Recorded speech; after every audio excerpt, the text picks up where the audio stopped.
the BenD and PhilB show. As always, I'm BenD and this is PhilB. I'm PhilB. Just chilling here. Tonight we're going to talk about The Dark Knight Rises. We're also going to talk about Looper.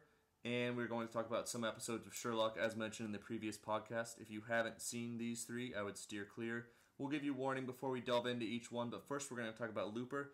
And to talk about Looper are our faithful other two friends, Neil and PJ, who are joining us right now via Skype. Hey, Neil. Hey, PJ. Hey, Phil. Hey, Ben.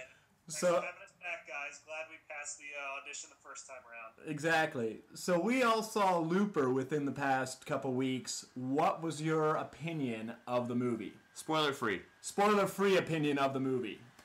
Well, first, before I get started with my opinion, I just want to say, as a frequent listener of the show, I'm very happy that the segment "Has Phil seen the Avengers?" was finally answered yes in the last episode. Aw, thanks. Good. Warms our heart. And glad that Looper hasn't taken this long. But Also, it was missing the scene. It was missing the scene where Joseph Gordon-Levitt ran through yelling "Looper, Looper, Looper." I think that's going to be in the extended edition. Excellent. Just cut that on DVD. Deleted scene. I loved the movie. I thought it was great. It was very cool to see a non-sequel, non-remake, original take on a science fiction in the science fiction genre. I thought all of the actors did a phenomenal job. It was a great breath of fresh air, as I get tongue-tied trying to say that. Yeah, I loved it. I think the most outstanding part, I think, was that Bruce Willis played Bruce Willis, every action movie character that Bruce Willis ever is. He's the same guy. But then Joseph Gordon-Levitt played an outstanding Bruce Willis. Right, and you see, like, Bruce Willis just played himself, like you said, but Joseph Gordon-Levitt actually was the one putting on the makeup, going through, like, learning his mannerisms for weeks on end. And Yeah, it actually made me think of J.J. Abrams' Star Trek remake, where, I mean, if you guys are familiar with, or if our listeners are familiar with kind of the classic original Star Trek cast, the guys that, or I mean, everybody who was acting in those roles, they paid homage to the original portrayals of those characters very well. I think particularly Chris Pine as Kirk, Zach Quinto as Spock, and then definitely, I forget the guy's name, but the guy who played McCoy, Bones, he's also played the Hulk in Avengers, right? What was his name? no, you're thinking Carl Urban played Bones. He was in Lord of the Rings and a bunch of other. Hammer. Yeah, yes, and I think he was in a couple horror movies. Red 3D. Yes. No, don't laugh. That got like 80% on Rotten Tomatoes. Really? Yeah. Believe it or not. Yeah, I agree with PJ. It's a hard act to pull off, but he still played Bruce Willis while making it his own role as well, which I think is a tough balancing act to pull off. PhilB, your thoughts on the movie? I definitely like the movie. I will definitely be owning it on DVD when it comes out. Will you be seeing it? Would you have seen it again even if you hated it, just like Born Legacy? I would see it again, yes. With the big tub of popcorn by Big yourself? tub of popcorn. It is the kind of movie that you have to pay attention to. You can't. I mean, you gotta go in with an open mind and check some things at the door, but you definitely have to be paying attention, try and keep up with the different timelines. And I don't want to give too much away in the spoiler-free version, but definitely this might be something that you need to see twice. And I'm definitely thinking about going back to see it maybe tomorrow or Friday. So. And another thing that I liked about this movie was that it takes place. It takes place in the future. I think is it 2044. Yeah, you're right. And but it doesn't look like they don't make all these incredible technology leaps like in Back to the Future. Right? You do have a couple of hovering vehicles, but I mean, people are still driving pickup trucks. People are still driving their regular cars. Like there's a scene on a farmhouse and on an actual farm that's still in production. It looks like it was built in the 20th century, so it's not taking so many leaps, and it seems a little more believable than your Minority Report. visual effects things. What's that? Like Minority Report. Exactly. Oh, God, yes. And I think the interesting thing is they had it based in Kansas, so it's kind of a rural farm-like community, so they don't go too far out of their way. They don't show the city very much besides his apartment. They're usually out on the farm the whole time, so I think that's what helped keep it grounded as well in technology. I think the only thing you see on the farm is the the watering mechanism. robot. Yeah, the pesticide robot that flies over the field, and the rest of it is all just stuff you could find here or there. All right, so spoilers to come in this next Looper discussion, but I really loved the movie for a number of reasons. PJ talked about JGL and Bruce Willis. The supporting cast I thought was great too, especially the kid who was Sid. Kid was awesome. I mean, I've heard the number one rule in Hollywood is don't work with kids and don't work with animals because they're just too much trouble and you never get enough bang for your buck. But, I mean, whatever they paid this kid, Sid, it wasn't enough. And for someone to have such a pivotal role and to portray the emotion that he did when he was, freaking out and blowing things up because he was a TK, that was such a... I mean, you kind of saw that it was coming, but it was such a cool representation of it through that kid. I was very, very impressed with him. Yeah, we were going to say it's been a really good year for kid actors because that kid was amazing, and PhilB and I both saw the movie Beasts of the Southern Wild. You'll be hearing more about that in the Oscars, but you'll have to check that one out. And also Moonrise Kingdom, the new Wes Anderson film, was all with kids. So it's been a good year for not to trek too far from what we were talking about, but I have to agree the kid in general and the TK that he possessed was pretty cool, kind of like X-Men. He is very young too. I was amazed at how young. I mean, how old is he? He's got to be like 4 years old. Well, IMDb, his name is Pierce Gagnon, and let's see, it's not listing an age right here. We'll look that up and put it in the corrections, but he can't be more than 10 years old. Yeah.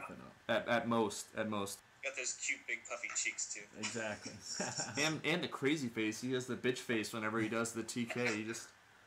And for a movie that wasn't very special effects heavy with its premise, it wasn't like Minority Report with pictures flying by as Tom Cruise is trying to figure out when and where it's happening and all that sort of stuff. The special effects in this movie were really good. I mean, I love the hover bike stuff. That was very cool to see. That whole scene with Sid when he was going all TK apeshit and made that guy explode blood, that was really well done. There was one other scene that I was thinking of that I can't remember. Oh, when his friend kept getting body parts chopped off in the past, and then it was happening to his future self. That was so cool. That was Seth. A strong opening. Yeah. Yeah, I mean, it lets you know they're not messing around at the beginning. I mean, and then you set it up for the whole movie that he's just running from that. Well, and that brings me to a point that I want to bring up. I understand that Joseph Gordon-Levitt, maybe needed to kill himself because there was no stopping his future self at the end when there was that standoff in the cornfield. But using that logic, couldn't he have just blown his hand off and then the gun would have dropped out of Bruce Willis's hand? That's what I said. I said he could have just maimed himself. He didn't have to kill himself. Yeah, I was sad to see him go. But He could maim himself. He could maim himself, and then a love story blossoms, and he helps raise Sid with that chick.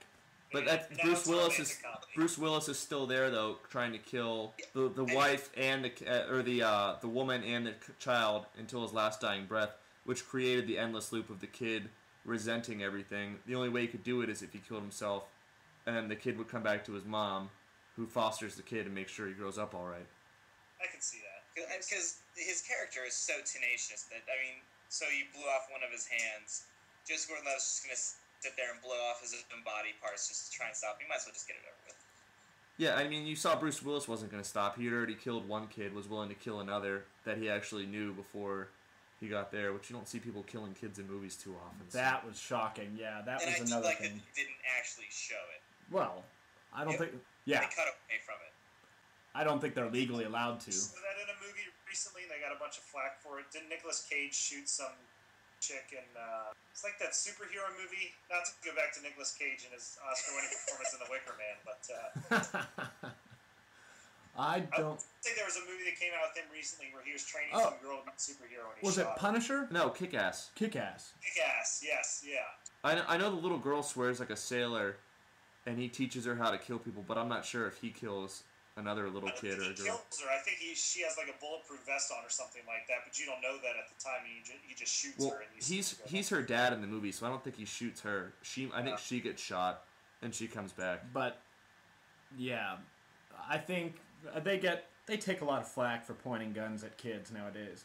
Also, though, Jim Carrey will be in the new Kick-Ass. He started filming his scenes. He looks really? awesome. He's like an army superhero, and he looks perfect for the part. That's Just awesome. another interesting side note. But this has been a pretty banner year for JGL in terms of summer releases. I mean, he was in the biggest movie ever with Dark Knight Rises. You mean Premium Rush? And one of the best parts, yeah, he was in Premium Rush, which I saw and actually wasn't that bad. Really? I mean, it was very cliche. But he goes from Dark Knight Rises to that to now this. It's three very different Well, not to be styles. outdone, he's also in Lincoln, which is still within the year. That comes out in November. He is Abraham Lincoln's son in Lincoln. God. So he's had a pretty... Anna Kendricks has had a good year, too. Your girl, Anna Kendricks. She's in everything. Not gonna lie, I was taken to see Pitch Perfect, the acapella movie, and I did not hate it. I actually liked it. It was really funny. So Neil, how is Magic Mike? I have not seen Magic Mike. You said you enjoyed Magic Mike. Oh, that's good for you. And Neil comes in as the whitest person ever for liking the acapella movie with Anna Kendricks. Going to be appearing next on the Shit White People Listen To station on Pandora. I think that's our podcast already, also known as. So PJ and Neil, we're gonna close this loop and sign off for the. Reference. You said it. I said it. We're gonna close the loop and sign off for the night. Good talking to you and thank you for joining us. Any parting words? Guys. Thanks for having us. Spread the word. See you, sleazy. Nighty-night. Continuing on the Joseph Gordon-Levitt theme, I just wanted to segue into that and discuss the ending of The Dark Knight Rises, since this is spoilers in this podcast. What did you think about the ending of The Dark Knight Rises? Do you think it's supposed to be ambiguous, or would you like to see Joseph Gordon-Levitt take up the helm and continue as Batman in future movies? I believe that Christopher Nolan was throwing his nomination of Joseph Gordon-Levitt into the ring to be the next Batman. Whether that turns out to be true or not is, of course, up to the next director. But I believe that if Christopher Nolan were to continue, Joseph Gordon-Levitt would be his choice. Would he be your choice? Would he be your top choice? Yeah, that would be fine. He's a little on the younger side to be the stereotypical Bruce Wayne kind of Batman, but I think it would give it a new opportunity for the franchise to go a different direction. You would see a different story, too, because whereas all the other movies, he starts as Bruce Wayne and is Batman the whole time, he would be the Robin character as Batman. Or I guess his first name is Robin. It was a joke, yeah. Yeah. Which I don't know if I like that. I mean, they kind of threw that in there, but Christopher Nolan has said that he never wanted a Robin in his movies, so that's kind of his way of throwing fans a bone. Exactly. But I agree. I would like to see Joseph Gordon-Levitt continue as Batman. It's a shame that Christopher Nolan isn't directing any more of them and that Christian Bale aren't in them, but it's probably good for their careers. They don't always stick with Batman, even though I would love, as a fan, to see them stick with Batman forever. Just alternate between Inception sequels and Batman films. It's funny because the original plan for the movie wasn't even to have Bane in there, though. It was to have the Joker come back in the third movie and have them duke it out one final time. But sadly, Heath Ledger passing away on your birthday. Yeah, that was such a bummer. Was that your 21st birthday? My 21st birthday with my first six-pack, and we get the news of Heath Ledger passing away. It was a big bummer. Yeah, that's unfortunate. And it's also unfortunate for the third movie. I mean, I love Tom Hardy, and I loved Bane. I thought that was the best plan B that they could come up with, and I have no complaints with how the movie turned out. But I still would have liked to see the Joker duke it out a little bit, release everyone from jail. I guess Bane still could have been a part of it. Wishful thinking, and that's what they had in mind, because they kept him alive at the end of the second one. They didn't even put him in jail. He's just hanging there at the end of it. And that was that for that. Speaking of superheroes, I don't know if Batman actually qualifies as a superhero, but I would say he, out of any comic book character, is by far my favorite superhero. Doesn't have any superpower, uses his wits, his dashing good looks, and his brain and brawn that he cultivates himself to fight crime. And my favorite would be able to beat up your favorite, Iron Man, another normal man, but with an iron suit, would be able to beat up Batman. Yeah, but I mean, that's so much. He uses actual weapons. Batman uses smoke and fog and the batarangs and all the zip lines. Those things seem to be synonymous with wuss. I'd say, and Iron Man is able to fly around and jet around the world. I like Iron Man. I'm not saying that Iron Man's not an awesome character, but you gotta go. I mean, it's. I'm an Iron Man guy. Ever since my grandmother got me an Iron Man folder in the 3rd grade, I've been an Iron Man guy. This stems back even way before the Marvel movies. Yeah. So you liked Iron Man. You had a Trapper Keeper or a folder? A folder, yeah. Did you put it up? Did you put it up so no one else could cheat off your test results? It was one of the ones I used. Yeah. Those little girls, 4th grade in Fox Chapel. 3rd grade, and everybody trying to cheat off my spelling answers. The Iron Man was always my favorite. I just thought. I don't know. I thought his suit was cool. Well, if Iron Man is your favorite, who would you say is runner-up? Who's second place? Second place. It's wide open for that competition. Yeah, Wolverine is pretty sweet, too. Yeah, I feel like they botched it, though, in the last spin-off Wolverine movie. I know they're making the new one with Hugh Jackman, who that seems to be his only movie role that he plays these days. They way botched the Wolverine, whatever it was, Origins, X-Men Origins Wolverine. They way botched that one, but they are coming out with a new one, I think, towards the beginning of next year. That'll be out, and his cameo in the newest X-Men movie was pretty awesome. I don't want to spoil that. This is the spoiler-free section again. I think the second X-Men, or the second Wolverine movie will be like Hulk 2. Forget about the first one. That brings me to an interesting point, because I guess they didn't cast Edward Norton for creative differences in the Avengers, but I would have loved to see him. I know Mark Ruffalo did a great job. Oh yeah, and I'd love to see a spin-off movie with him as the Hulk. But I really like the second Hulk movie. It's one of my favorite out of all the Marvel spin-offs. Iron Man 2 is probably last. I'd say Captain America's up there near the top. Thor's somewhere in the middle, but the second Hulk movie's maybe tops. I would say tops out of all the newest Marvels.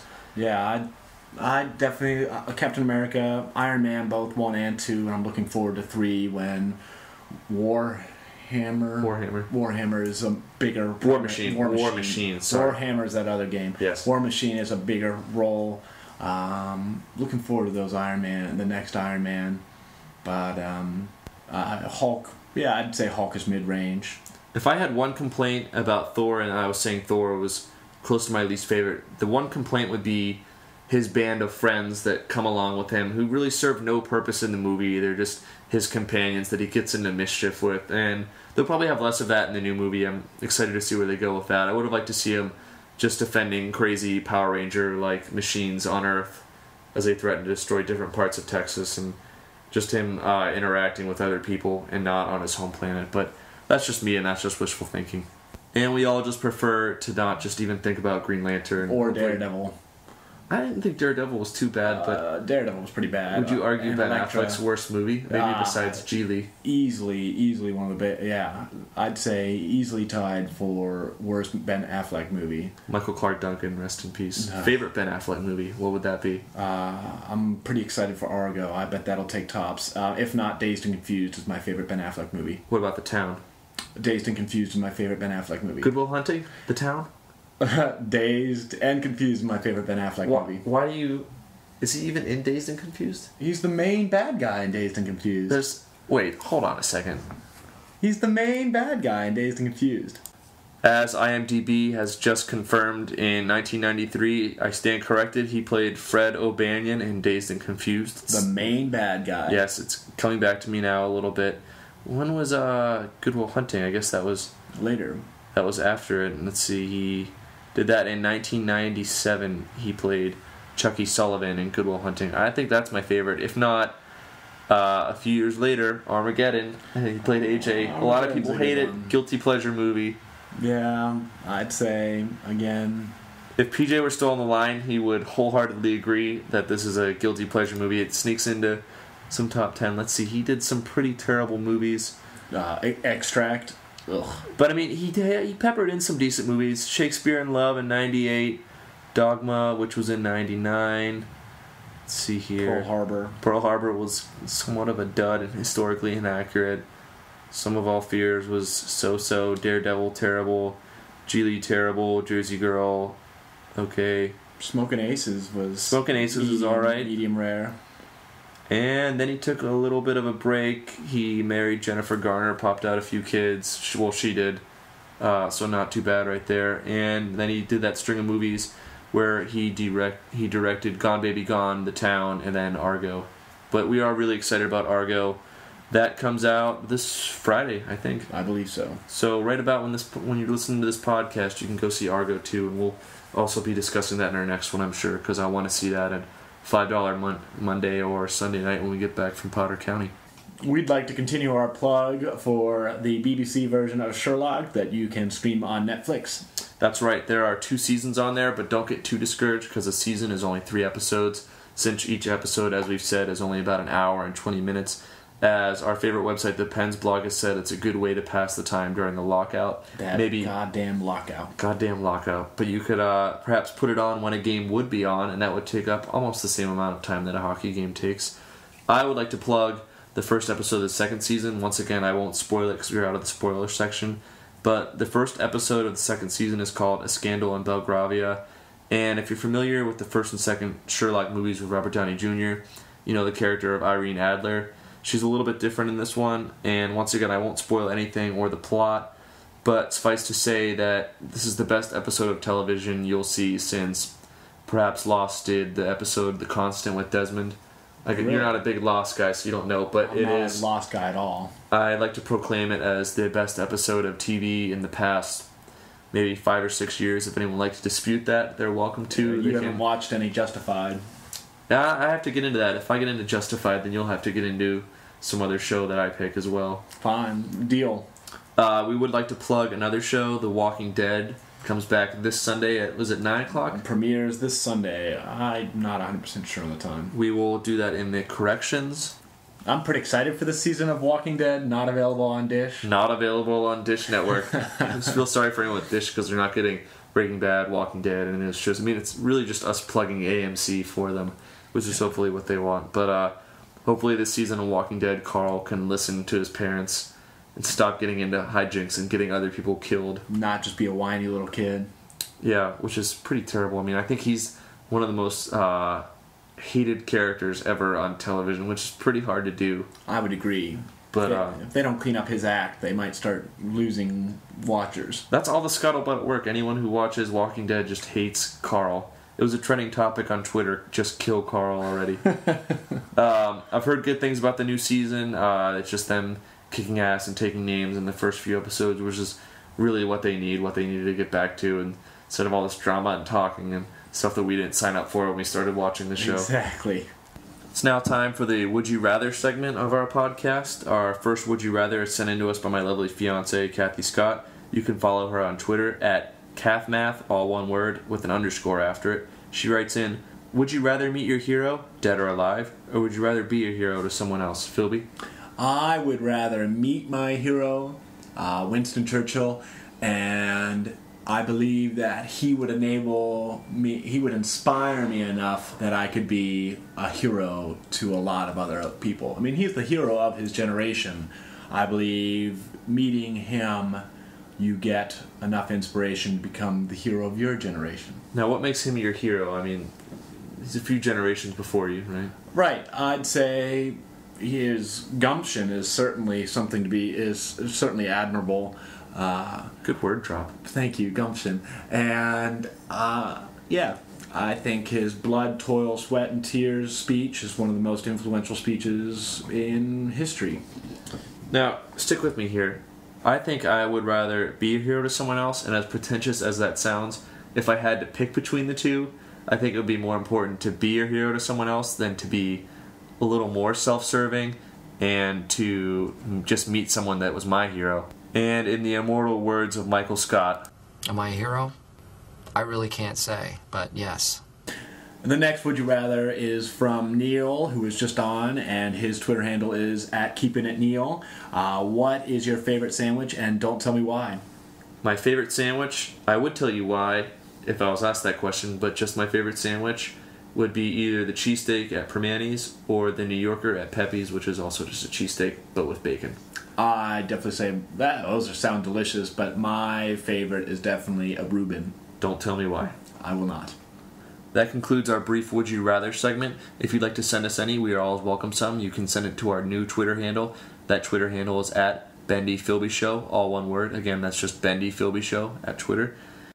Our follower Josh Kearns has already utilized this Twitter handle. He asked, what are your new favorite upcoming bands? PhilB, what are your new favorite upcoming bands? The two bands I'm currently listening to on repeat are Marcus Foster, and he's a solo musician from the UK, and he's got some pretty good songs on his album One Lonely Road, I believe, and I believe that's the title of the album, and he's got a new album coming out at the end of October. And the second band I've been listening to a lot, especially their live iTunes session, is the Head and the Heart, and I saw them in concert in Columbus last spring, and ever since then I've been rocking to them. Those are two pretty solid suggestions. I also have two as well. The first band is the band Delta Spirit. They've been getting a lot of play on NPR, but you really don't hear them too much on mainstream radio. They were supposed to have a Pittsburgh concert, but I think it got rained out. Got thunderstormed out. I was lucky enough to catch them at Bonnaroo. They were one of the smaller acts, but I sought them out. They have a new album that just came out within this year. It's self-titled, so it's just Delta Spirit. It's a good album. You can listen to it from the very first song to the last. Just listen to the whole album, which I think is rare these days. The second album is a little more well-known. The second band is a little more well-known. The Lumineers, you might know them from various commercials and their hit song, Ho Hey. Is it Ho Hey or Hey Ho? Ho Hey. Ho Hey. A little confusing there. But they have another solid album. That's another album that I could listen to from beginning to end. I think you would agree with me, PhilB. I definitely like the Lumineers as well. And I think they were just recently here at Stage AE, but sadly we both missed out on that forever. Missed that show, and now they're down south and up in Europe. Yeah, so unfortunately they're not touring here. So those are our two favorite bands, and as always, we'd like to plug the new Mumford & Sons album that we talked about in the previous podcast. If you're the one or two people in the world who don't have that album yet, you should go out and get it. It's Babel or Babel, if you prefer. All right, it is corrections time. The first correction I like to make, which was correctly pointed out by Peter Hendrickson, who was on our previous podcast, is that I screwed up the name of the author of the book Team of Rivals. That is the Lincoln book I said I was reading. The actual name of the author is Doris Kearns Goodwin, and not Doris Goodwin Kearns. Easily confused, I think. I'm probably not the first person to make that error. The second correction we have is that Walking Dead is on at 9. We couldn't think of what time it was originally on, but this Sunday it will be on at 9 o'clock, and any Sunday from then on. And PhilB, I think you have one last correction. And Marcus Foster's album, I just mentioned, I had confused the album title with Ray LaMontagne's song. The true name of Marcus Foster's album is Nameless Path. So to be sure to go out and get that, and also legally go out and get those other three albums we mentioned. They are well worth a listen. We've come to the end of our fifth podcast. I'd like to especially thank Neil and PJ for coming on to talk about Looper. Hopefully their audio comes through okay. It was a good experiment we were doing, recording audio directly from Skype. So hopefully that comes through okay, and we apologize if it does not. And we'd also like to thank Kathy and Josh for their content contribution. And thank you all for listening, and don't forget to spread the word.